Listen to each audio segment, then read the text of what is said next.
62 లక్షల మంది ప్రజల్లో మెడ్ప్లస్ బ్రాండ్ మెడిసిన్స్ కి మారడం వలన 915 కోట్ల రూపాయలు సేవ్ చేసుకున్నారు. అదే మెడిసిన్స్ అదే క్వాలిటీతో 50 to 80% డిస్కౌంట్. ఈ రోజుల్లో ఏంటంటే జనరల్ చెకప్లు ఇవన్నీ చాలా ఎక్కువగా చూస్తున్నాం కాబట్టి ఇంకా అది సిమ్టమ్స్ రాకముందరే చాలాసార్లు మనం ఈ క్యాన్సర్లు ఇవి కనిపెట్టగలుగుతున్నాం.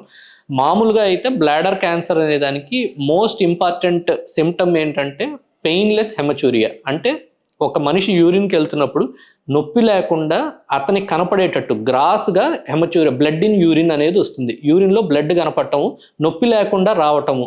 సో ఇట్లాంటి history especially elderly age group, ఒక 55-60 ఏళ్ళు దాటిన వాళ్ళల్లో యూరిన్కి వెళ్ళినప్పుడు నొప్పి లేకుండా ఫ్రెష్ బ్లడ్ కానీ యూరిన్లో నుంచి బయటకు వస్తుంటే మాత్రం so it can be bladder cancer అనుకొని డెఫినెట్గా ఆయన ఇన్వెస్టిగేట్ చేసుకోవాల్సి వస్తుంది.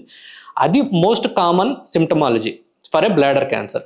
సో రెండోది యూజువల్గా ఇప్పుడు మనం చేస్తున్న జనరల్ చెకప్లు లేకపోతే ఇయర్లీ వన్స్ అల్ట్రాసౌండ్స్, దీనిలో కూడా బ్లాడర్లో మనం ఏమన్నా స్పేస్ ఆక్యుపైయింగ్ లీజన్ అంటాం. అంటే ఏమన్నా కణితలు కానీ ఏమన్నా కనపడితే సో దానికి ఫర్దర్గా ఎవాల్యుయేట్ చేయాల్సి వస్తుంది. సో ఏదర్ ఈ సిమ్టమ్ ఉన్నా కానీ లేకపోతే ఇన్సిడెంటల్గా కానీ బ్లాడర్లో ఒక గడ్డ కనపడినప్పుడు సో ది ఫస్ట్ ఇన్వెస్టిగేషన్ లేకపోతే మోస్ట్ ఇంపార్టెంట్ ఇన్వెస్టిగేషన్ మాత్రం దాన్ని బయాప్సీ చేయటం.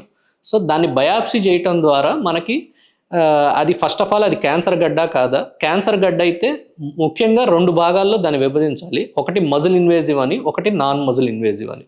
సో నాన్ మజిల్ ఇన్వేజివ్ లెవెల్లో అది ఉన్నది అంటే దానికి మనం మెడికల్ మేనేజ్మెంట్ ద్వారా దాన్ని ట్రీట్ చేయడానికి అవకాశం ఉంది. కానీ ఒకసారి మజిల్ ఇన్వాల్వ్ అయిపోయింది అంటే మాత్రం దానికి మెడికల్ మేనేజ్మెంట్ ఇంకా సరిపోదు. సో దానికి ఖచ్చితంగా బ్లాడర్ తీసేయటమో లేకపోతే అట్లాంటి రాడికల్ ట్రీట్మెంట్సే అవసరపడతాయి.